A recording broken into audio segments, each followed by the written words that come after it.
കുറേ ആൾക്കാർ ചോദിക്കുന്ന ഒരു ചോദ്യത്തിന് ഒരു ഉത്തരം പറയാമെന്ന് വിചാരിച്ചു. അതായത് എല്ലാവരും ചോദിക്കുന്നുണ്ട്, പോഡ്കാസ്റ്റിംഗ് സ്റ്റുഡിയോ ഇപ്പോൾ കാണാനില്ലല്ലോ, ഫുൾ ടൈം ഇപ്പോൾ വീട്ടിലുള്ള വീഡിയോസാണ്, പോഡ്കാസ്റ്റിംഗ് സ്റ്റുഡിയോയ്ക്ക് എന്ത് പറ്റി, നിങ്ങൾ പോഡ്കാസ്റ്റിംഗ് നിർത്തിയോ, പോഡ്കാസ്റ്റിംഗ് നഷ്ടത്തിലായോ, ആ സ്റ്റുഡിയോ പൊളിച്ചോ പൊളിച്ചില്ലേ, അങ്ങനെ കുറേ ചോദ്യങ്ങൾക്കുള്ള ഒരു ഉത്തരമായിട്ട് വരാമെന്ന് വിചാരിച്ചു. This is not an actual podcasting episodes എന്നൊന്നും പറയാൻ പറ്റില്ല, പക്ഷേ ഇതൊരു ട്രാവലിങ്ങോ അല്ലെങ്കിൽ മൂവിങ്ങോ ആയിട്ടുള്ളൊരു പോഡ്കാസ്റ്റിംഗ് എപ്പിസോഡായിട്ട് കൺസിഡർ ചെയ്യാം. So welcome back to and up and talkies podcast.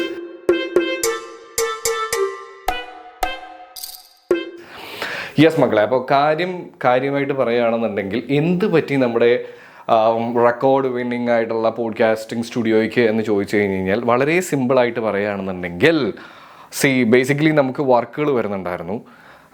And നമ്മൾ ഫ്രീലൻസ് ആയിട്ടാണ് കാര്യങ്ങൾ ചെയ്തുകൊണ്ടിരുന്നത്. അറിയാമല്ലോ, നമ്മളിപ്പോൾ നമ്മുടെ പിള്ളേരുണ്ടായിരുന്നു, അവർ എഡിറ്റിങ്ങും കാര്യങ്ങളാണെങ്കിലും ക്യാമറയ്ക്കാണെങ്കിലും എനിക്ക് റസലായിരുന്നു എൻ്റെ കൂടെ എപ്പോഴും ഉണ്ടായിരുന്നത്. അപ്പം ഇതെല്ലാം നമുക്കിങ്ങനെ പോകുന്നുണ്ടെങ്കിൽ നമ്മുടെ സ്റ്റുഡിയോ ആക്ച്വലി ഒരു റെസിഡൻഷ്യൽ ഏരിയയിലാണ് നമ്മൾ ചെയ്തിരുന്നത്. സോ ബേസിക്കായിട്ട് നമുക്കപ്പോൾ അതിൻ്റേതായിട്ടുള്ള കുറേ ലിമിറ്റേഷൻസ് ഉണ്ട്, നിങ്ങൾക്ക് അറിയായിരിക്കും. അങ്ങനെ ആ ലിമിറ്റേഷൻസ് കാരണം വരുന്ന വർക്കുകൾ ഇപ്പോൾ നമുക്ക് ബേസിക്കലി ചെയ്യാൻ പറ്റാതായി തുടങ്ങി. നമുക്ക് എൻക്വയറീസ് വരുന്നു, നമുക്ക് ചെയ്തു കൊടുക്കാൻ പറ്റുന്നതാണ്, പക്ഷെ അതവിടെ ചെയ്യാൻ പറ്റാത്ത സിറ്റുവേഷൻസ് വന്നു തുടങ്ങി. അപ്പോൾ ഞങ്ങൾ വിചാരിച്ചൊരു കാര്യമാണ്, എന്തായാലും ഞങ്ങൾ ട്രിവാൻഡ്രത്ത് ഞങ്ങൾക്ക് വേറൊരു ബിസിനസ്സും കൂടെ ഉണ്ട്, ഫയർ ആൻഡ് സേഫ്റ്റിയുടെ ഒരു ബിസിനസ്സും കൂടെ ഉണ്ട്. സോ അപ്പോൾ അതിനൊരു ഓഫീസ് എന്തായാലും വേണം.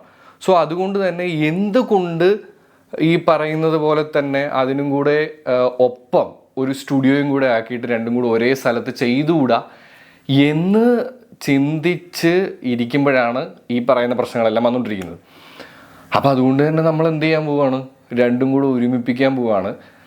ബേസിക്കലി എനിക്ക് നല്ല വിഷമമൊക്കെ ഉണ്ട്. കാര്യം എന്താണെന്ന് വെച്ച് കഴിഞ്ഞാൽ അത് ബേസിക്കലി ആ സ്റ്റുഡിയോയുടെ അല്ല, നമ്മൾ ഒത്തിരി വർക്ക് എടുത്ത് ചെയ്തിട്ടുണ്ടായിരുന്ന ഒരു സ്റ്റുഡിയോ ആണ്. സോ അത് ടു ബി ഓണസ്റ്റ് ഒരു 7 months കഴിയുമ്പോഴേക്കും നമുക്കത് മാറ്റി വേറൊരു സ്ഥലത്തേക്ക് നമുക്കതിനെ അപ്ഗ്രേഡ് എന്ന് പറയാമെന്നുണ്ടെങ്കിലും മാറ്റേണ്ട വരുമ്പോൾ ഒരു ചെറിയ വിഷമം ഉണ്ടാവുമല്ലോ, അതുണ്ട്. പക്ഷേ ഒരു സൈഡിൽ നിന്ന് ചിന്തിക്കുമ്പോൾ ഭയങ്കര സന്തോഷമുണ്ട് കേട്ടോ. കാര്യം എന്താണെന്ന് വെച്ച് കഴിഞ്ഞാൽ ഒരു വർഷത്തിനുള്ളിൽ തന്നെ ഞങ്ങൾക്ക് അത് അപ്ഗ്രേഡ് ചെയ്യാനായിട്ട് പറ്റുന്നു എന്ന് പറയുന്നത് എന്നെ സംബന്ധിച്ചിടത്തോളം ഇറ്റ്സ് ലൈക്ക് ബിഗ് അച്ചീവ്മെൻറ്റ്. കാര്യം എന്താണെന്ന് വെച്ച് കഴിഞ്ഞാൽ വീണ്ടും തിരിച്ച് പോഡ്കാസ്റ്റിങ്ങിലേക്ക് വരുമ്പോൾ എനിക്ക് നല്ല ടെൻഷൻ ഉണ്ടായിരുന്നു. പക്ഷേ സ്പോട്ടിഫൈയിലാണെങ്കിലും യൂട്യൂബിലാണെന്നുണ്ടെങ്കിലും അത്യാവശ്യം കുഴപ്പമില്ല. സോ കൈൻഡ് ഓഫ് ഹാപ്പി എന്ന് പറയുന്നത് നമ്മളെന്തോ വലിയ അച്ചീവ് ചെയ്തു എന്നുള്ളതൊന്നും അല്ല. പഴയ എൻ്റെ പോഡ്കാസ്റ്റിങ്ങിൻ്റെ ലെവലിലേക്കൊന്നും ഞാൻ എത്തിയിട്ടുമില്ല, ആവുന്നതേ ഉള്ളൂ. പക്ഷെ എന്നാലും നമുക്കൊരു ചെറിയ ഫാമിലിയെങ്കിലും ക്രിയേറ്റ് ചെയ്യാൻ പറ്റിയിട്ടുണ്ട്, അതിൽ ഞാൻ ഹാപ്പിയുമാണ്. ഇനി രണ്ടാമത്തൊരു കാര്യം എല്ലാവരും ചോദിക്കുന്നത്, ഇപ്പോൾ ഇൻസ്റ്റഗ്രാമിൽ കൂടുതലായിട്ടും സ്പോർട്സിൻ്റെ വീഡിയോസ് മാത്രമാണ് വരുന്നത്. സ്പോർട്സിൻ്റെത് യൂട്യൂബിൽ നമ്മൾ ഇടുമ്പോൾ 2 ചാനലായിട്ട് ഇടുന്നുണ്ട്, പക്ഷേ ഇൻസ്റ്റഗ്രാമിൽ നമുക്ക് അതിനും വേറൊരു ചാനൽ ക്രിയേറ്റ് ചെയ്യേണ്ടല്ലോ എന്ന് വിചാരിച്ചിട്ടാണ് ബേസിക്കലി അത് നമ്മുടെ പേജിൽ തന്നെ ഇട്ടുകൊണ്ടിരിക്കുന്നത്. And up and sports club എന്ന് പറഞ്ഞിട്ട് യൂട്യൂബിൽ വേറൊരു ചാനലുണ്ട്, അതിനകത്താണ് സ്പോർട്സിൻ്റെ വീഡിയോസും കാര്യങ്ങളൊക്കെ ഞാൻ യൂട്യൂബിൽ ഇടുന്നത്. ഇൻസ്റ്റയിൽ മാത്രമാണ് ഒരുമിച്ചിടുന്നത്. അപ്പോൾ ഇനി ഞാൻ കുറച്ച് വിഷ്വൽസ് എടുക്കാം. എനിക്ക് അവിടെ നിന്ന് അങ്ങനെ ഒത്തിരി വിഷ്വൽസ് എടുക്കാനൊന്നും വലിയ താല്പര്യം ഉണ്ടായിരുന്നില്ല ബേസിക്കലി, എന്താ കാര്യം എന്ന് എനിക്ക് അറിഞ്ഞുകൂടാ. പക്ഷെ എന്നാലും ചിലപ്പോൾ വിഷമത്തിൻ്റെയൊക്കെ ആയിരിക്കും, അതുകൊണ്ട് അധികം ഞാനൊന്നും എടുത്തില്ല. പക്ഷെ എന്നാലും ഞാൻ കുറച്ച് വിഷ്വൽസ് അവിടുത്തെ എടുത്തിട്ടുണ്ട്. അത് ഞാൻ ഇതിനകത്ത് ആഡ് ചെയ്യാം. ഈ വ്ളോഗിൻ്റെ പരിപാടിയിൽ ഞാൻ ക്യാമറയിൽ ആദ്യമായിട്ടാണ് ഈ വ്ളോഗ് ചെയ്യുന്നത്. സോ അപ്പോൾ അതിൻ്റേതായിട്ടുള്ള ബുദ്ധിമുട്ടുകൾ ആക്ച്വലി എനിക്കുണ്ട്. പിന്നെ ഒരുവിധം പണിയൊക്കെ നമ്മൾ തന്നെ ചെയ്യാനാണ് എപ്പോഴും നമ്മൾ ശ്രമിക്കാറുള്ളത്. അതുകൊണ്ട് ഇന്നിപ്പോൾ പോയി അവിടെ കുറേ കാര്യങ്ങളും മാറ്റലും പിടിക്കലും ഒക്കെ തന്നെയായിരുന്നു. ഇന്ന് ഇപ്പോൾ എൻ്റെ ഷോൾഡർ ഡിസ്ലൊക്കേറ്റ് ആയിട്ടുണ്ടായിരുന്നു. എൻ്റെ കൂടെ ഫുട്ബോൾ കളിച്ചിട്ടുള്ള എല്ലാവർക്കും അറിയാവുന്നതാണ്, എനിക്ക് ചെറിയ ഡിസ്ലൊക്കേഷൻ പ്രശ്നങ്ങളുള്ളതാണ്. അങ്ങനെയാണ് ഞാൻ കളി നിർത്തുന്നത്. പക്ഷെ എന്തായാലും അത് ഈ കഴിഞ്ഞ ദിവസങ്ങളിൽ ചെറിയൊരു സംഭവം ചെയ്തുകൊണ്ടിരുന്നപ്പോൾ വന്നു.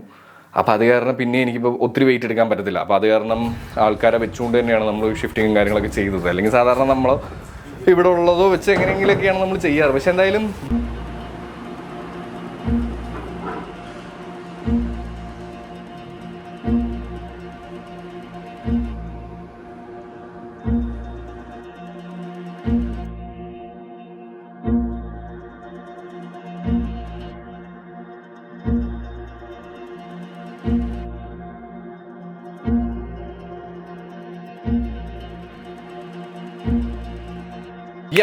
സ്റ്റുഡിയോ മാറ്റിയ വിഷ്വൽസൊക്കെയാണ് നിങ്ങളിപ്പോൾ കണ്ടത്.